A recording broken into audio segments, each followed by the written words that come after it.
Okay, just get it set up. So we should be live. Okay, well, Amy's in charge.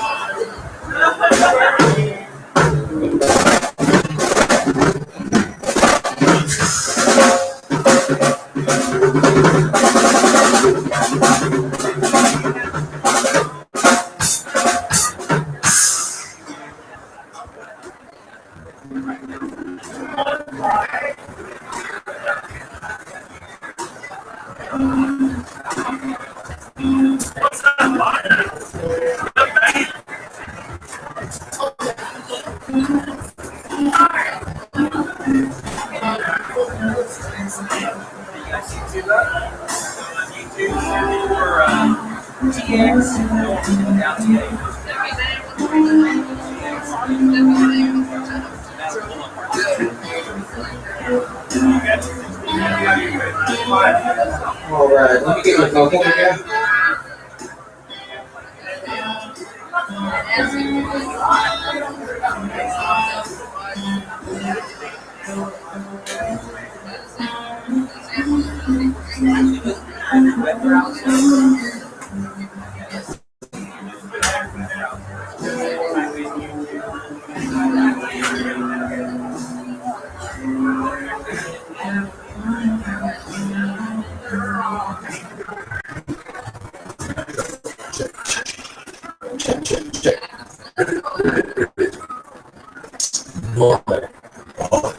Check. Normal. Check. Sounds really great. Just a starter. Oh, yeah. That's nuts.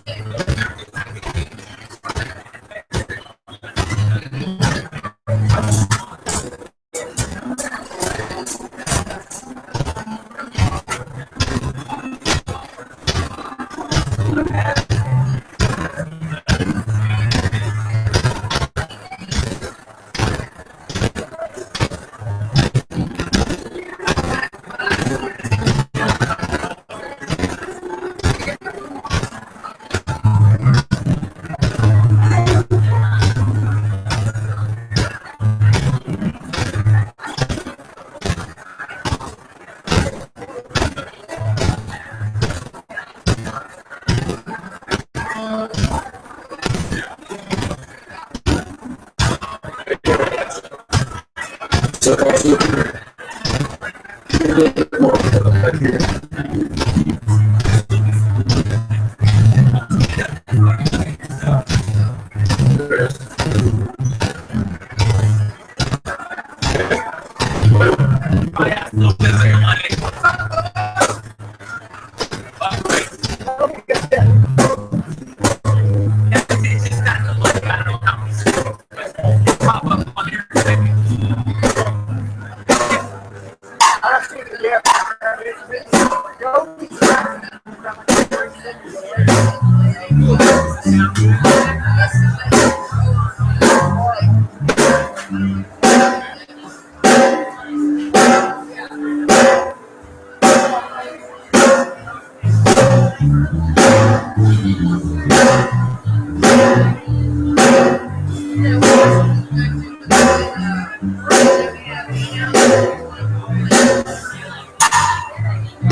Bit more serious.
Second time.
Couple more standards.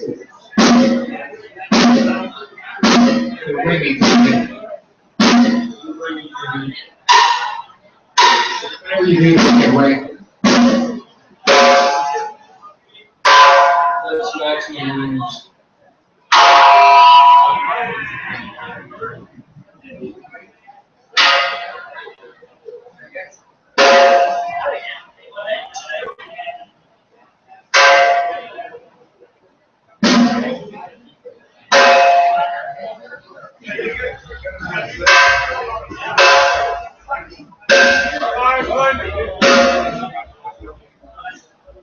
You said 900.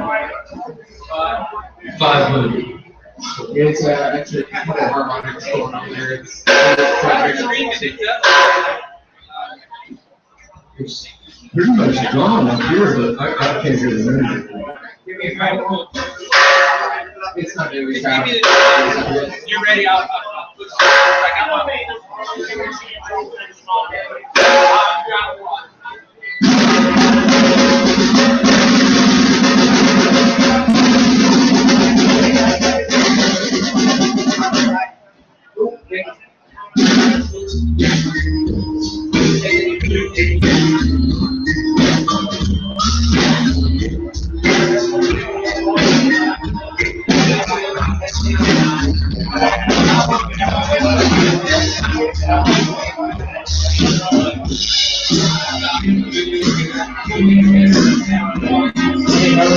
Second strike, wait.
like the day after.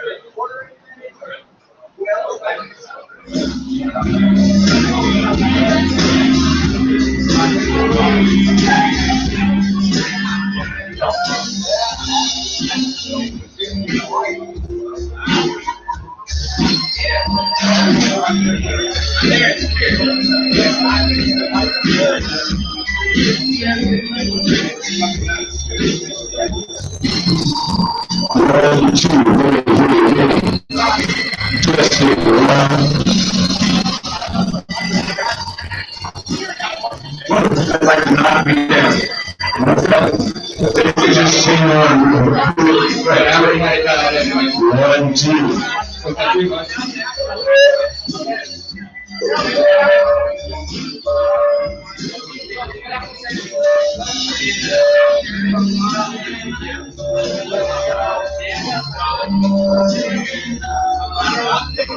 One, two, check, check.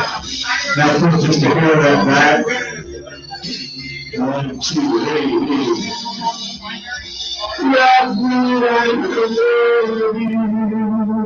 One, two.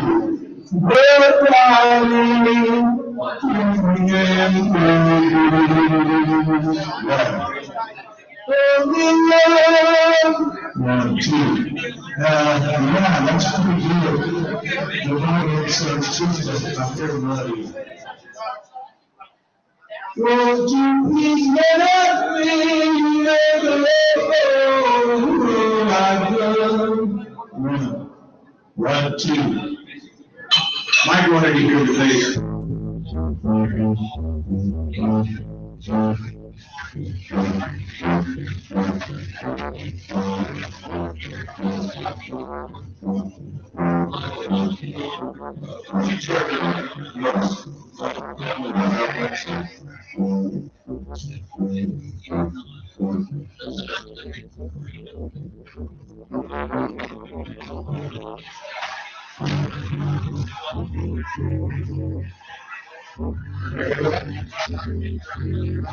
I think so, yeah.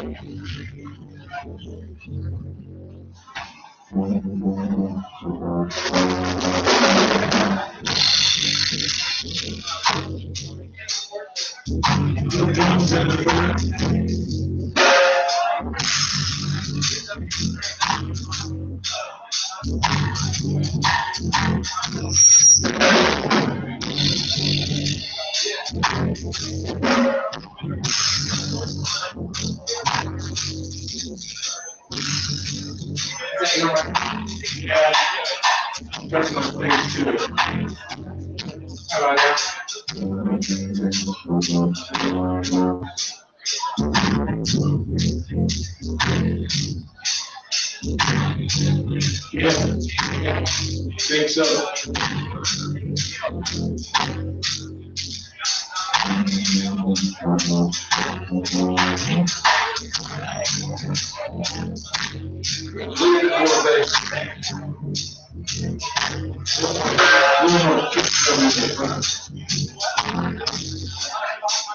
That's the place to go. That's the place I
know. I think we got it.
Howdy, folks.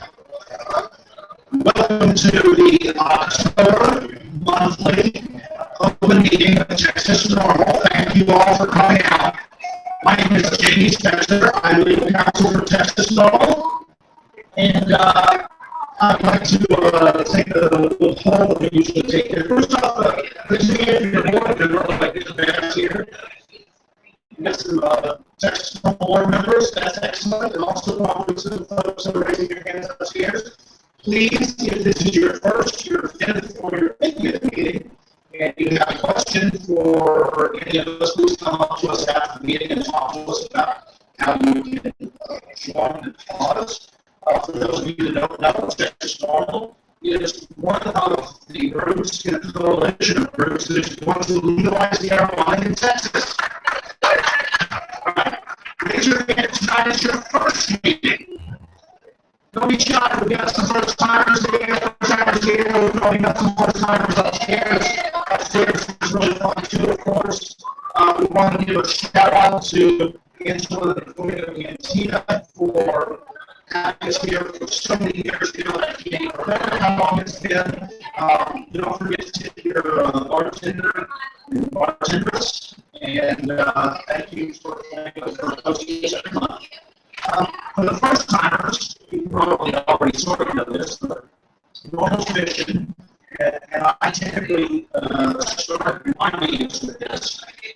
We basically have a two-part mission, and we are more than halfway there. Our mission is to move public opinion sufficiently to legalize the responsible use of marijuana by adults. That's the first part. Now we're going to be talking a little bit about that tonight and some polls that show that we're well over the 50% mark in terms of sufficiently moving public opinion.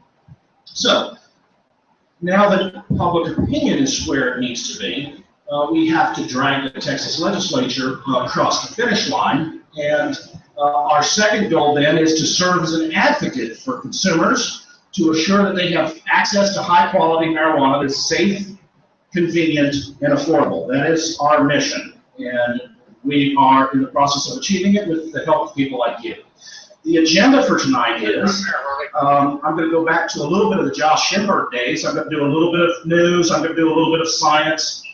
We have a great featured guest speaker. He is Matt Simpson from the ACLU. He's going to come up here and talk to us for a little bit. That's going to be great. Also, Dave Bass, who I just saw walk by, he's our Veterans Liaison. He's going to talk about a really exciting upcoming project.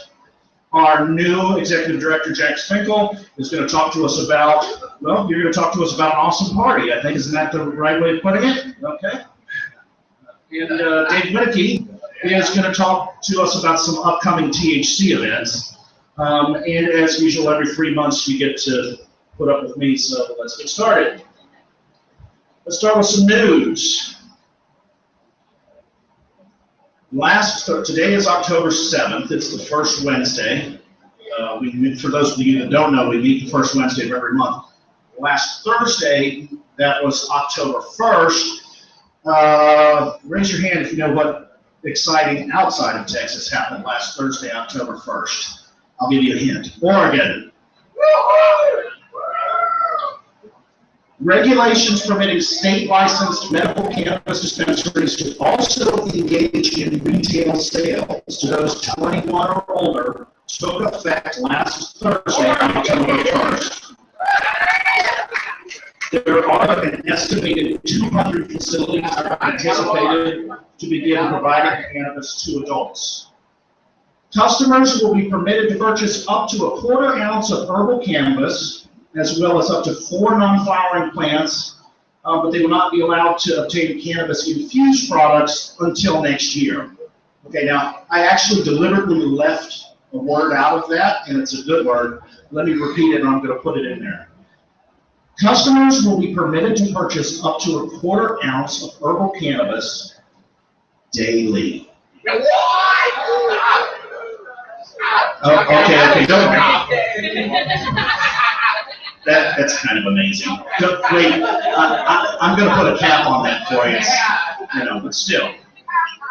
Only because I'm a lawyer and I defend people in court, I've known a lot of pot smokers, but quarter ounce daily. Okay. The legislation approved by voters last November and enacted on July 1st of this year allows, here's the thing about the daily, guys, allows those over the age of 21 to legally possess up to 1 ounce of cannabis and or to engage in non-commercial cultivation of up to 4 marijuana plants, which can yield up to a total of 8 ounces of marijuana. So if you go 4 straight days and get your quarter ounce daily and you don't use any, you're not allowed to possess that 5th dose on the 5th day. But anyway, that's a pretty good law. There were also separate provisions in the law about licensing, regulation, and tax retail sales of cannabis beginning next year. And separate legislation signed into law in August permits licensed medical dispensaries the option to engage in provisional tax-free retail sales of cannabis. So that's an interesting twist. I don't remember that twist in another state. I mean, we're up to 3 states now plus DC. Those states, Colorado and Washington, presently permit retail sales of cannabis. It looks like, I think it's almost a done deal that there are regulations coming in Alaska as well.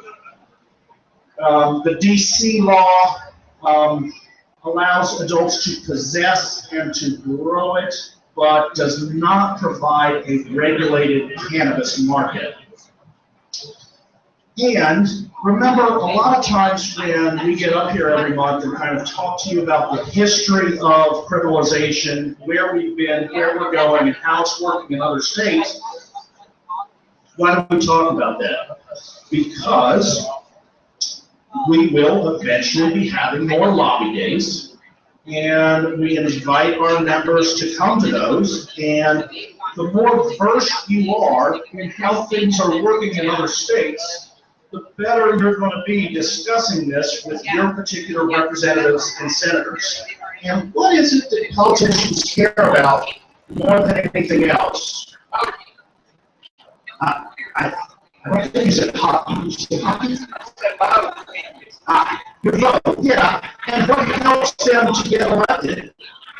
Money. Well, tax revenue derived from retail cannabis sales in Washington that totaled $90 million in the first 15 months. That's not how much marijuana was sold. That's the tax revenue the state got. And taxes in Colorado were about $70 million in the past year. So let's hear it for it. Very, very exciting.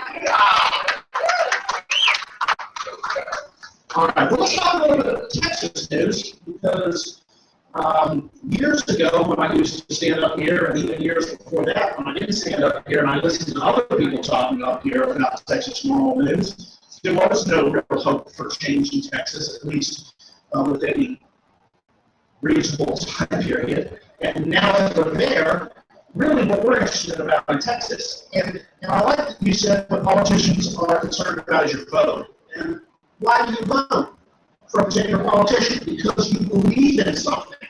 So what is it that Texans believe when it comes to the full legalization, the reduction of penalties, and or medicinal marijuana? Well, the laws do need to change. That's exactly right. And actually, the majority of Texans believe that. Let's talk about that.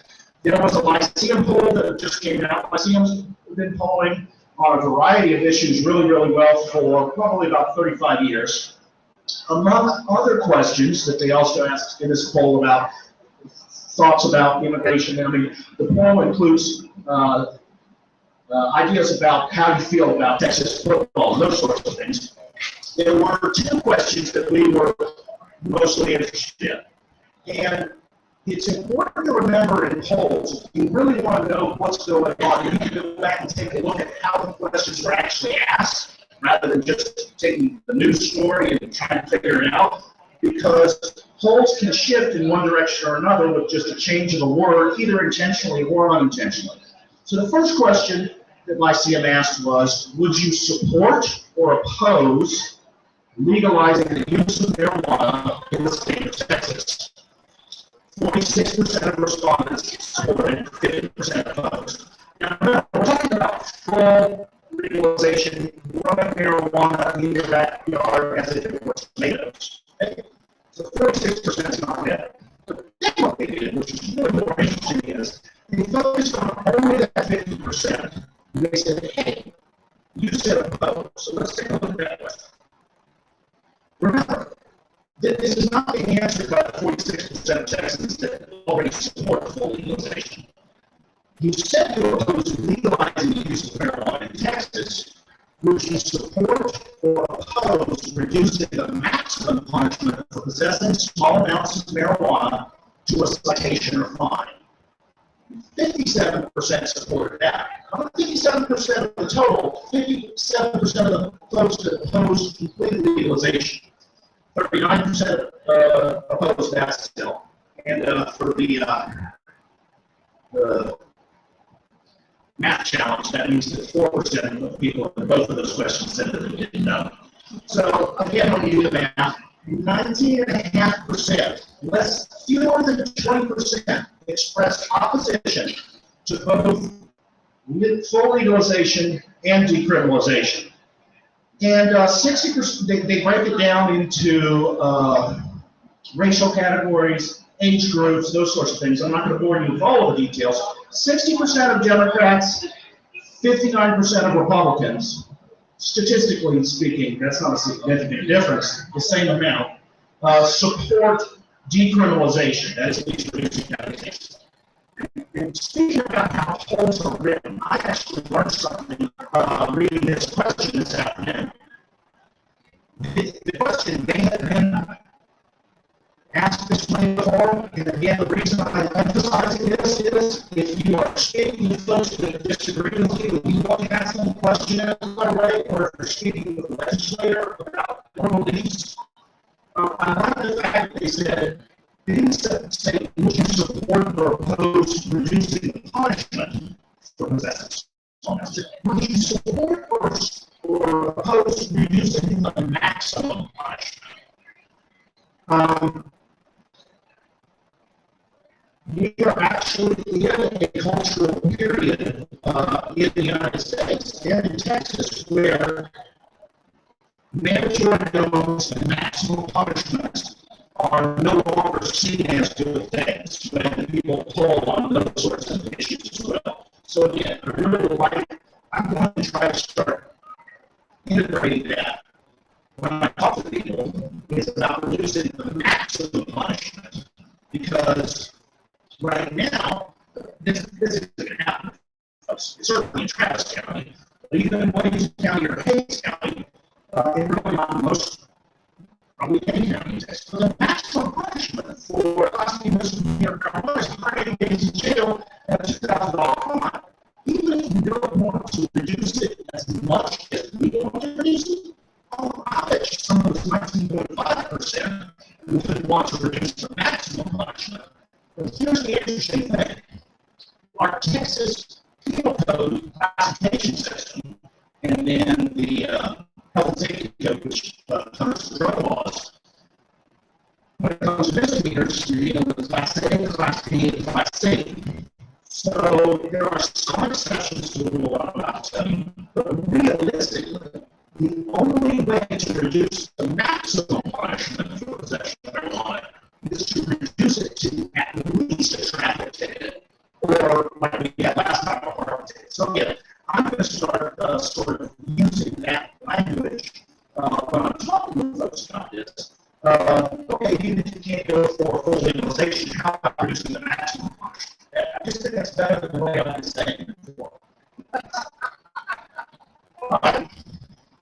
So, I'm going to introduce our guest speaker.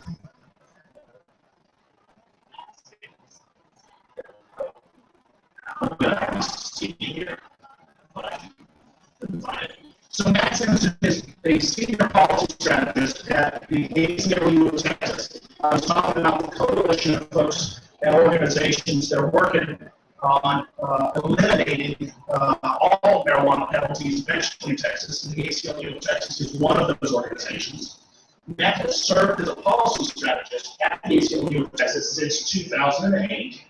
He advocates for civil rights and civil liberties at the state legislature and assists with local campaigns related to criminal justice reform, such as prison and jail policy, law enforcement information sharing, and ending the school-to-prison pipeline. Matt holds a JD from Lewis and Clark Law School in Portland, Oregon. That means he's a law-talking guy like me. And a BA in political science from Baylor University in Waco, Texas. During Texas's 83rd legislature, Matt worked with legislators and coalition partners.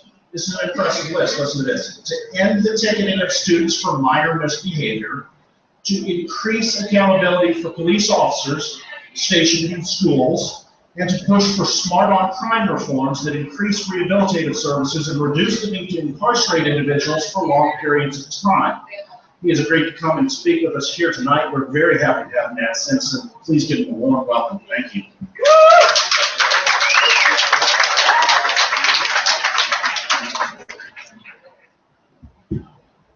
Thanks a lot.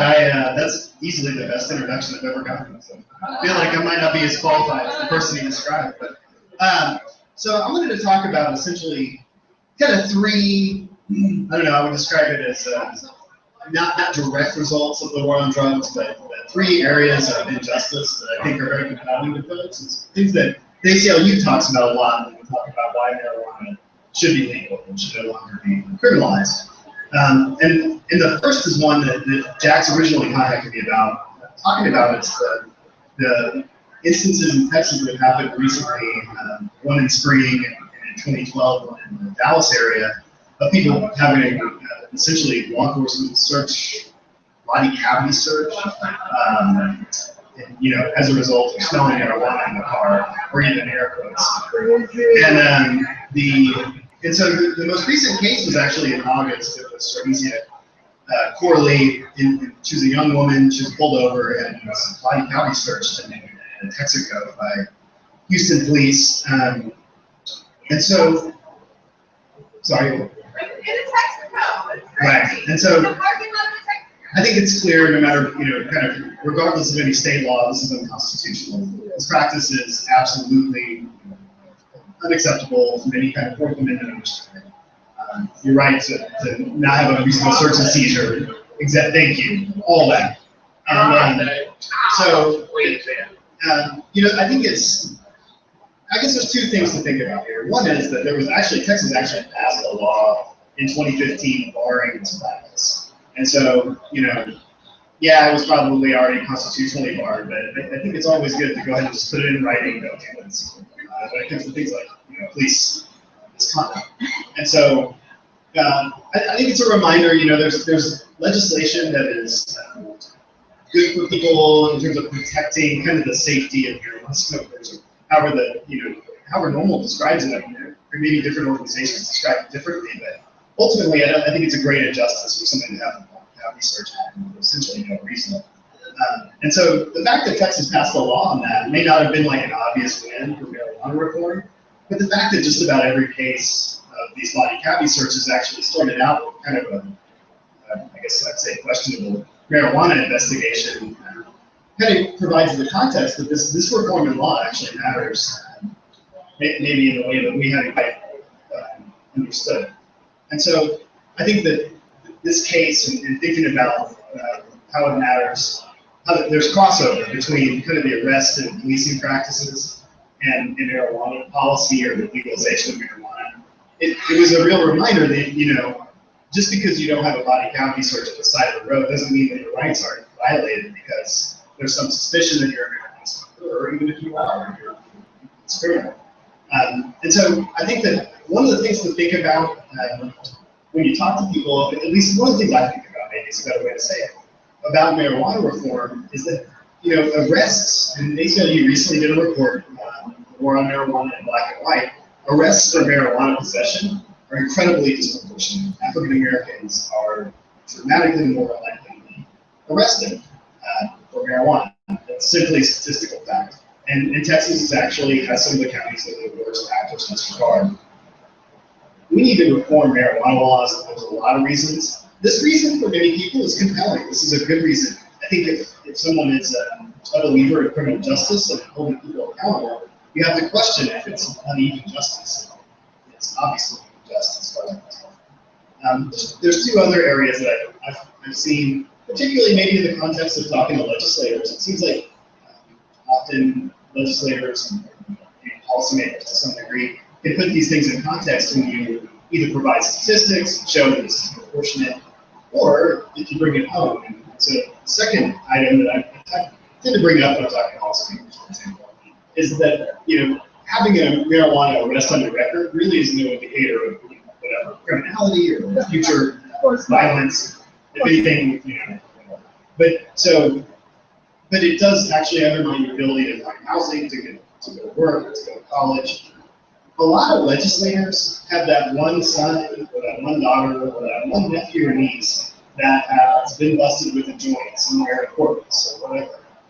And so they can sometimes relate to that in a way that maybe they don't relate to some of the other issues. Maybe they don't relate to a lot of things that maybe we talk about. There is something about, like, your kid could be the one who dragged them. 17-year-olds are treated as adults, and 17-year-olds are off with a joint, they get taken to jail, parents do not get contacted.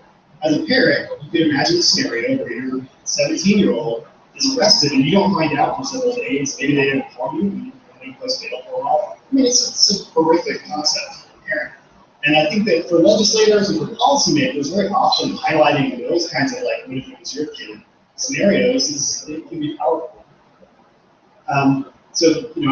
Again, to go back, I think it's important to talk about arrests. Marijuana arrests, it's not just marijuana is illegal or get in trouble for it. What does it really look like for us to criminalize marijuana? It looks like horrific arrests where people have A, they're disproportionate, and B, they can be very, arrest is not a fun process. Second, you do have the long-term effects on the criminal record. And then finally, and this is the one that I think kind of goes to what we sort of call the legislature small at the time, it's incredibly expensive for governments to continue these policies. It's a big waste of money. I mean, there's no proof that criminalizing marijuana has any kind of positive impact on public safety, if anything, it seems to be lost. And so, being able to talk about, here's the amount of money we're spending, only how many people are put in jails, prisons over one possession. These are compelling arguments. I mean, it's widely accepted it's $50 a day that puts somebody in jail. So if you can articulate that, if you get 180 days, it's $50 a day. One person starts costing the state a lot. For people that go around talking about how they reduce the taxpayers' burden, reduce the state budget, it's strange to waste money on something. So anyway, hopefully from what Jamie said, I spent a lot of time talking about also the legislation, and I know you all are doing more and more of that. It's really exciting. I really can't stress enough how great last session went. I was just saying that to somebody. Last session was really inspiring for me. I feel like sometimes I can be a little jaded. It's good. So I'm glad to see you all stepping out and doing more and more of that. And, these are 3 things I think about, and I hope you all. Thank you.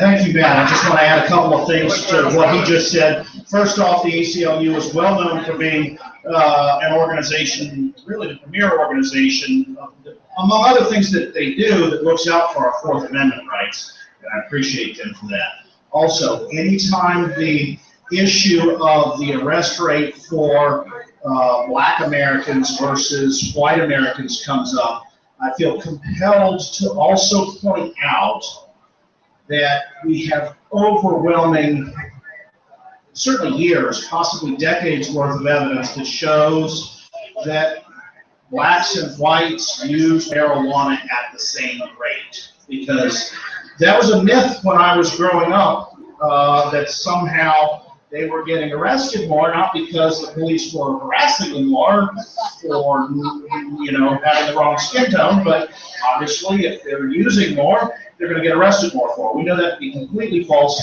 I think there's actually a tiny chance that there is a statistically significant difference that blacks actually smoke marijuana at a lower rate than whites. Essentially, it's the same. So I just always like to throw that out there whenever we talk about it. Okay, our next speaker is going to come up and talk to us about veterans issues because he is our veterans liaison here today now.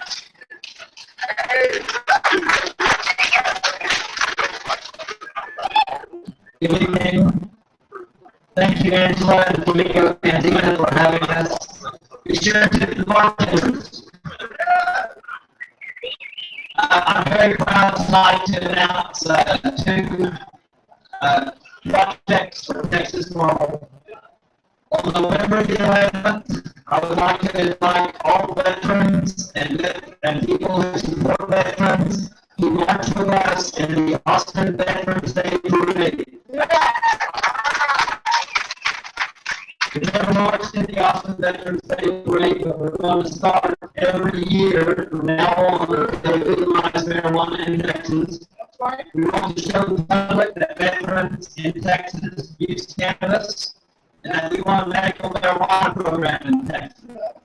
And we want to show the public that a lot of people support veterans in Texas, and they want us to have a medical marijuana program in Texas.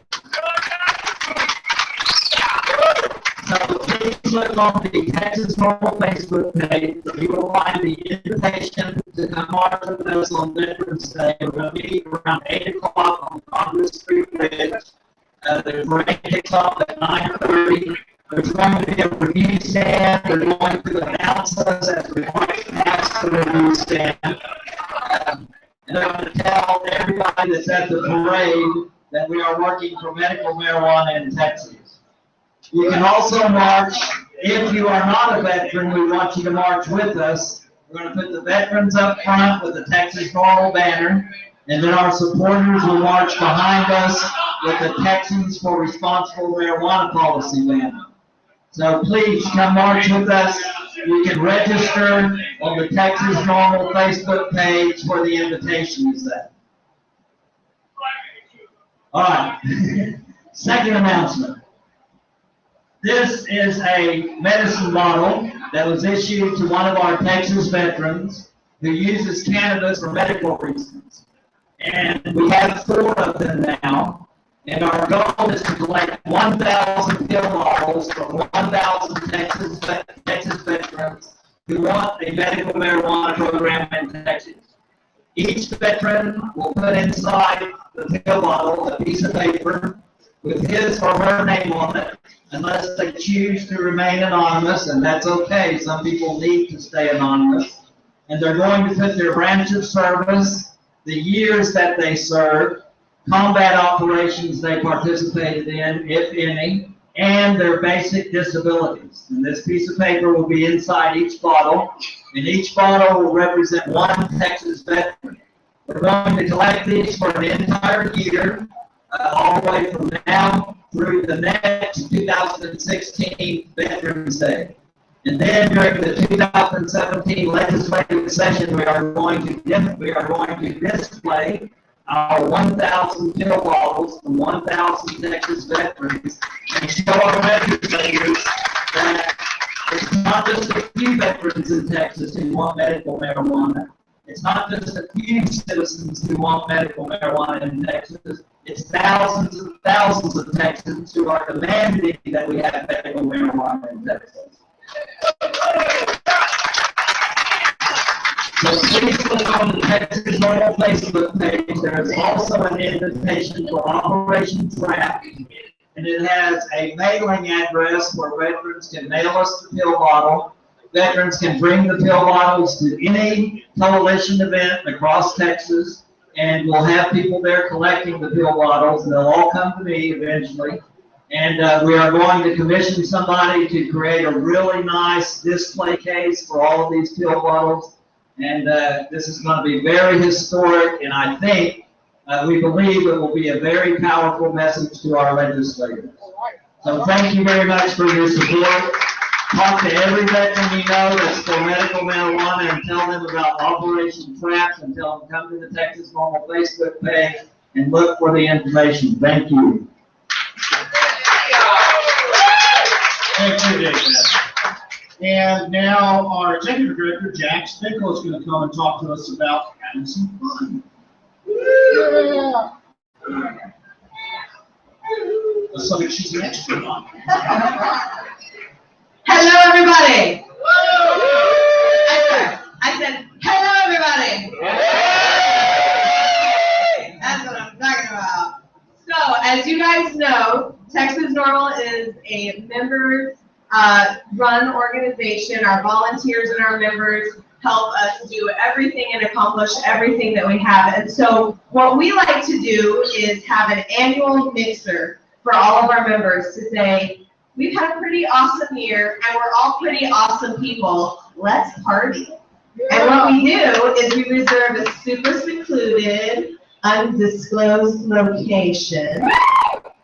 And it's got a lagoon, you can see downtown. There's both an indoor portion and an outdoor portion, so whether it's cold or rainy, you can come and party. We're going to be having music from Bruce Lee and the Revenge. And then we're also going to be having food from Hot Mamas, which, raise your hand if you've been to a mixer before. Yes.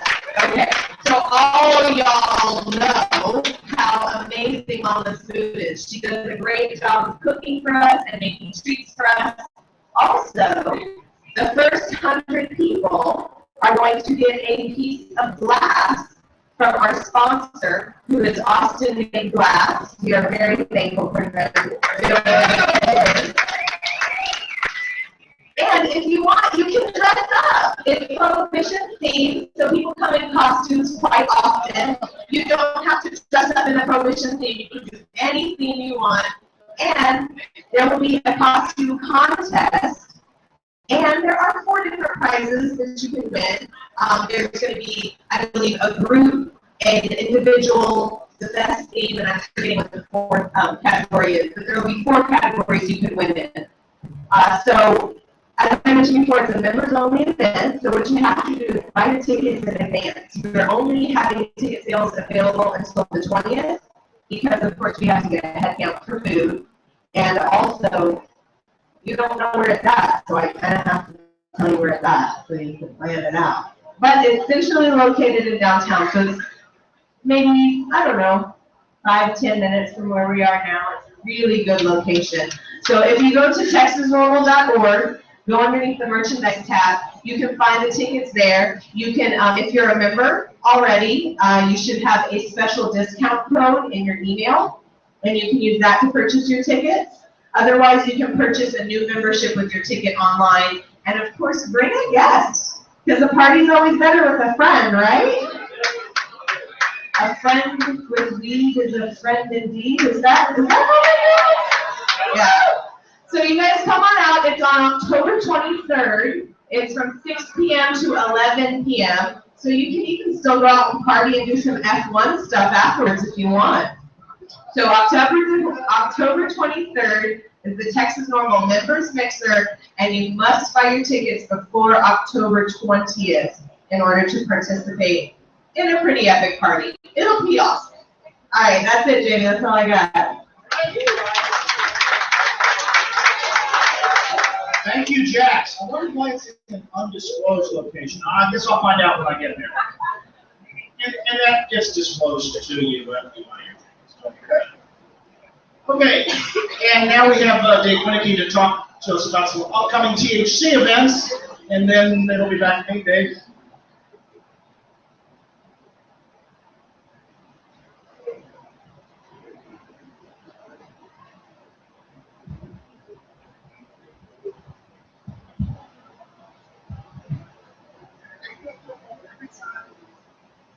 So I didn't want to have a mic or something. Hey guys, I'm Dave Winnicky. I'm the director for Team Open Campus, the athletic group here for Texas Normal. I want to talk to you about a few things we have going on.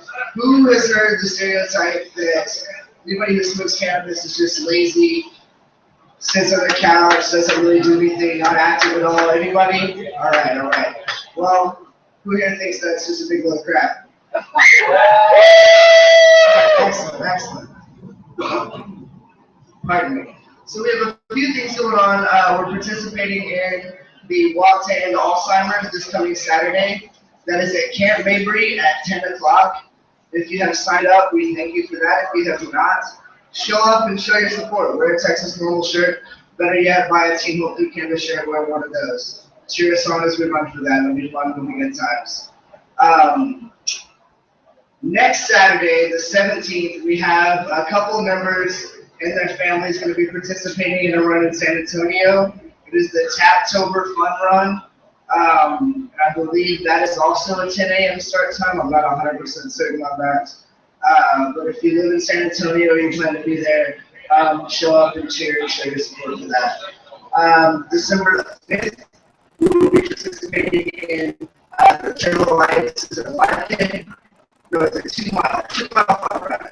So not even a 5K. It's a lot of fun. It's beautiful. We get 7 o'clock when we show up and start.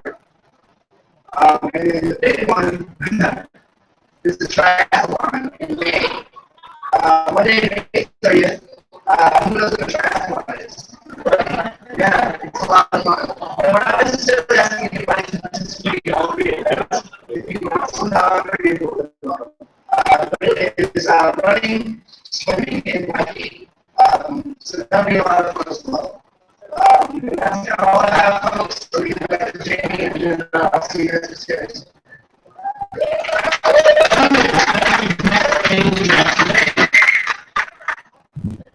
All right, a little bit of science to get to, and then I'm going to have some information about a review that we got when we went to talk to some folks in San Antonio. That'll be fun. I may have time to talk about some new federal bills that were introduced recently as well. I think it's really huge one. Let's hear it for science. Substituting cannabis for prescription drugs, alcohol, and other substances among medical cannabis patients, the impact of contextual factors. That's the name of the article from the Federal Drug and Alcohol Review that came out last month. This, by the way, is maybe common sense to us, but you've got to remember when it's you and your friends, that's anecdotal. Those are anecdotes. Those are individual points of data. When you do a real scientific study with double blinds and correctly study something with a statistically significant amount of individuals, you can come up with something called a confidence factor that tells you how confident you can be that X causes Y. It's no longer anecdotes, it's things we can take to those legislators to let them know why things should change. Absolutely. Patients who possess legal access to cannabis frequently substitute it in place of alcohol and prescription drugs, according to survey data published online in the journal Drug and Alcohol Review. Investigators from the University of Victoria in British Columbia, which doesn't sound terribly American, assessed the influence of medical marijuana access on other drug-taking behaviors in a group of 473 Canadian adults licensed to engage in cannabis therapy. Substituting cannabis for one or more of alcohol, we're going to break it up into three different categories. Alcohol, other illicit drugs of the cocaine, methamphetamine, opiate variety, or prescription drugs, and that's the big one actually, was reported by 87% of respondents, with 80% reporting substitution for prescription drugs, 51% for alcohol, and 32% for illicit substances. Rates of substitution were higher in young folks. Patients using cannabis for pain were most likely to use pot as a substitute for prescription drugs. And the conclusion is pretty important as well. We have, and the next time I speak, which I think is going to be in January, I'm going to come back and give a little bit of a presentation on the prison industrial complex that we have, with private prisons, with the money that, the history of how money got into making corporations huge amounts of money for locking people up and lobbying folks. But part of it, when we're talking about marijuana, is most of the time not so much jail and prison. What is it? It's probation. And probation is incredibly expensive, and folks that get caught smoking marijuana end up having to spend a lot of money on it, which is ridiculous. But they're also forced to go to classes. I am not making this up. I feel like this is absurd to say it out loud, but it's absolutely true. They have to go to all sorts of classes to learn about how if they smoke marijuana today, you're going to shoot heroin in the gutter tomorrow. This study, sounds like a good movie. Yeah. This study concluded the finding that cannabis was substituted for alcohol and illicit substances suggests that the medical use of cannabis may play a harm reduction role in the context or use of these substances. And here's the part that I'm getting to. And could have implications for substance use treatment approaches requiring abstinence from cannabis in the process of reducing the use of other substances. Let's translate that. You're an alcoholic. That is a problem. Or you're addicted to opiates, or barbiturates, or benzodiazepines, or whatever. And this is causing you real problems in your life. When you go and seek treatment for that, almost all counselors now will tell you, oh, you shouldn't go from alcohol to some other illicit drug, you shouldn't go from benzos to alcohol, but they also say you shouldn't use marijuana. And this study challenges that and says, kind of what we already knew or suspected, and that is that cannabis can be the gateway drug off of other substances that are actually harmful. That's why this is probably my favorite scientific study for this one, because I think we can change the entire treatment paradigm that we have and really help the people who need help. And if we legalize it, we can have some fun too.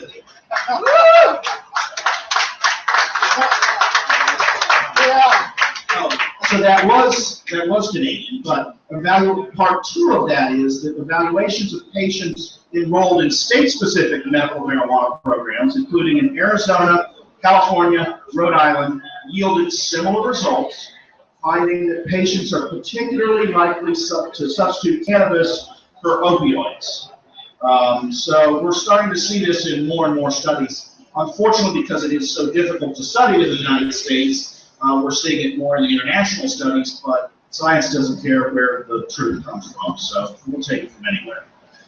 All right, so I think that either Dave or Jax or somebody in the past talked about the fact that they and Vincent and I went down to San Antonio, I think it was in late July, to something called the 2015 Drug Impact Conference. And we talked with y'all about it. We talked about the fact that, well, first off, who is that?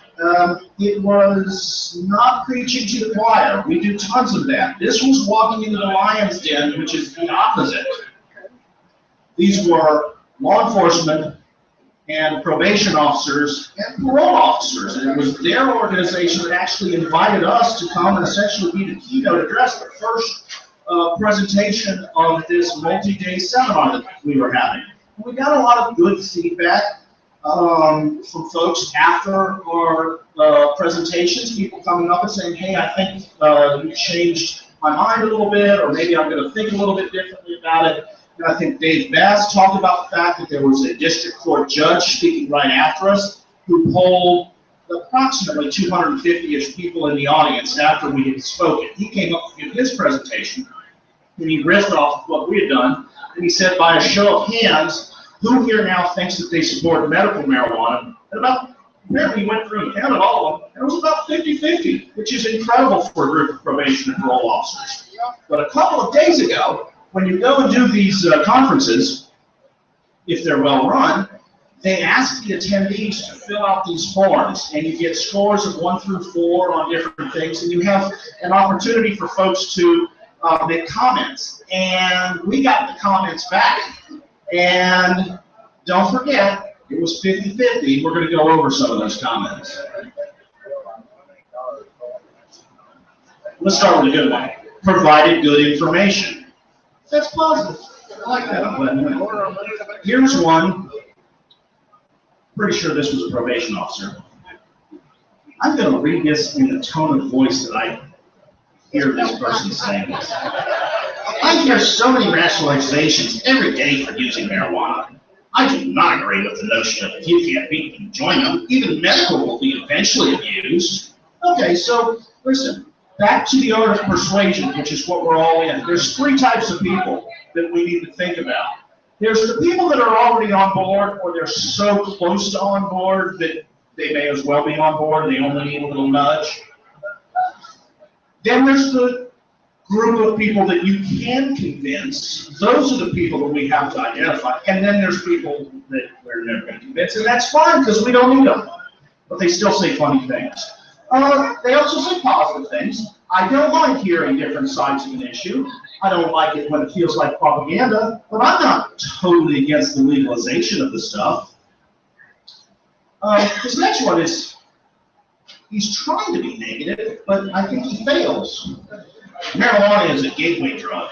Cannabis is a highly addictive drug. Okay, we've talked before about how that is an incorrect opinion and certainly not factual, but then he goes on to say in the same comment, since it is a lipid solid drug, the withdrawals are minor. If it was a water soluble, we did say soluble, not soluble. If it was a water soluble, like other drugs, the withdrawals would be more severe. Well, actually, he's correct. THC is a hydrophobic oil, phobic fear of hydro water. That just means that it's insoluble in water. And it's soluble in lipids, fats, think butter. But what is he saying here? Since it is a lipid solid drug, the withdrawals are minor. Well, if you know anything about the circle of addiction, which certainly exists for some substances, Withdrawal is a very important aspect of a substance being addictive. Eventually, you're going to get to hair of the dog even, and that's where the cycle really comes from. And so he has contradicted himself in this. I don't know which category to put him in. Crazy, yeah. Okay, so there's a fourth category. Well, that might be the third category too. If it is a miracle drug, why is it still illegal? Majored in logic. Well organized, good to get others' perspectives along with effects and changes. A positive one, great. This is the best. Legalizing marijuana or advocating for legalizing marijuana does not pertain to my job as a probation officer. He's mad that we even were invited to speak. Let's hear that again. Legalizing marijuana or advocating for legalizing marijuana does not pertain to my job as a probation officer. And in other news, changing tax laws will not affect the IRS. And I got to give credit, Les Weiler actually said that. That's his joke. I told him I was going to steal his joke, but he's on our board. He's over there hustling merchandise and memberships, and we appreciate everything he does for us. Okay, so hopefully that was a little bit funny. A little bit more seriously on that. So we were graded. Remember, we were graded on a scale of 1 to 4. We were graded on whether or not we had an adequate knowledge of our subject, whether the content was logically organized and presented. We were graded on whether the participants, the person filling out the survey, my knowledge increased as a result of this presentation. Knowledge gained directly applies to my job, unless you're a probation officer, and enough time is allowed for this presentation. We, on those different rankings, we got somewhere between 3 and 3 1/4 out of 4, which is pretty good in and of itself, especially considering who we were speaking to. But if you went back and looked at the numbers, you'll see that some of the angry people gave us all 1s, which is fine, that's their right. But if you take out the people that are severely skewed against us, we would have scored even higher. Texas NORML is making a commitment to go more places and to go into the lion's den and to make more of a difference when we make these presentations. So we intend to continue to do that.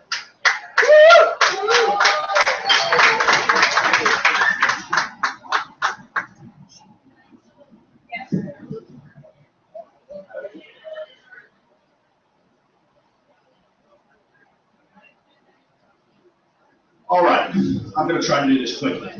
3 new federal bills introduced in the last month, more than that actually, but 3 kind of really big ones. A Democrat and a Republican introduced a federal bill in the House to eliminate the Drug Enforcement Administration's Domestic Cannabis Eradication and Suppression Program. Basically, the DEA takes some of its monies, the billions that it gets, billions literally that it gets, and it gives it to states to go out and destroy marijuana crops.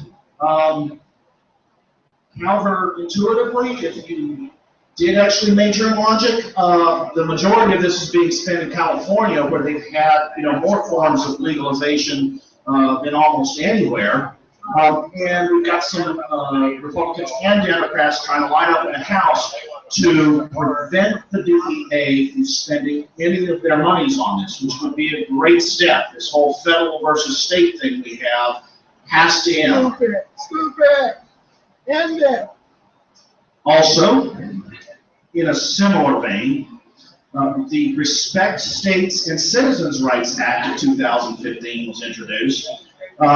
It attempts to amend the Federal Controlled Substances Act in a manner that allows marijuana-related businesses and consumers in states that have already legalized marijuana to be safe from federal interference. It would essentially be a complete guarantee for folks that they don't have to worry about the feds coming in and raiding them in a state where it's legal. And this is a real problem. I have folks coming up to me on a fairly regular basis now who want to either be the mom and pop shop. They know we're a little ways away in Texas, but they're already planning on either being the mom and pop store for marijuana, or they're planning on being the Walmart of marijuana in Texas. Dispensary. And they're already looking into getting legal counsel. Yeah. And I'm a scaredy cat, and I try to keep people out of prison, including myself. Oh, okay. So I tell them, listen, not only the business owners, but the lawyers that have been involved in 100% state legal operations have sometimes gone to federal prison. This bill would stop that. So, by the way, since we don't have a lobby day until 2017, maybe we could organize something to call your congressman to support these bills as well.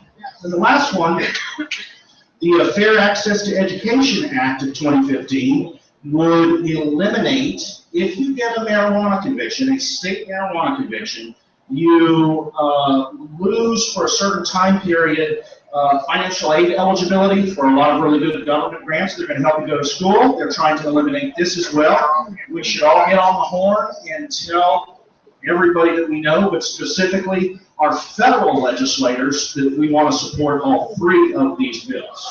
Hey, Jamie. National NORML is putting together a campaign, and we will be sharing it to our social media to support this bill. Awesome. So National NORML is putting together something that's going to make it easier for us to make our voices heard. And when you participate in social media through Texas NORML, we're going to let you know about that with email and Facebook and every other social media outlet that I'm sure I'm aware of, even though I'm an old drunk man. Okay, but you're going to hear about it from us, how we can go about doing that. Okay. Let's end up by talking about some other events. We've talked about some events already. There are a couple of others. Obviously, we talked about the THC events. We've talked about the members mixer. Really, guys, we've got to go to the members mixer. I'm just telling you. Yes, sir. In our outreach program now, we are now doing, Texas NORML is now doing regional advocacy training. I'm so proud of us that we are able to do this now, and that we are making progress in other counties and areas in Texas, and showing them how we've been at least initially successful here and how they could be successful there, both just in terms of how to run an organization, how to start a 501c4, all sorts of things that we've learned through trial and error, and sometimes we've done better than others. And we are going to Dallas on October 31st, Corpus Christi on November 7th, Tyler, Texas, December 5th, and Houston on December 12th to help with the other chapters really gearing up support in those areas. So I'm super proud of Texas NORML for being involved in that. Of course, we have I'm having trouble finding the exact date. Whatever the first one, the first Wednesday of November is November 4th. We'll be back here again at Flamingo. Thank you, Flamingo. Don't forget to tip your bartenders. And of course, stick around for awesome reggae band. For the first timers, you just gotta stay for them. I love the Mount Chaplains. They'll be out here a little bit after that. And then we're gonna have an open meeting again here on December 2nd. And again on January 6th. Thank you so much for coming out and supporting us. Don't forget what I said about coming up to us and talking to us afterwards. We love talking about this and bringing new folks into the group. Thank you so much, and that's our meeting for tonight. All right.